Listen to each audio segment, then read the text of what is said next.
تو جنات کو حکم دیتے کہ اس تخت کو ایک ایسی بلند جگہ پر رکھ دیا جائے جہاں پر ہوا کو حکم دیا جاتا اور وہ ہوا اس تخت کو لے جاتی جہاں حضرت سلیمان جانے کا ارادہ کرتے۔ اور اسی طرح ایک دفعہ حضرت سلیمان علیہ السلام اپنے تمام لشکر کے ساتھ اس تخت پر جلوہ افروز گزر رہے تھے کہ راستے میں ایک چیونٹی نے حضرت سلیمان علیہ السلام کو دیکھا اور اپنی قوم سے کچھ کہا، اور وہ واقعہ قرآن پاک میں سورہ نمل میں ذکر ہے۔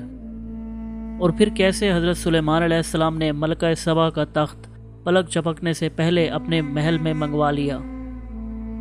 اب حضرت سلیمان علیہ السلام نے چند خطوط لکھے اور یہ واقعہ تفصیلاً سورہ سبا میں موجود ہے۔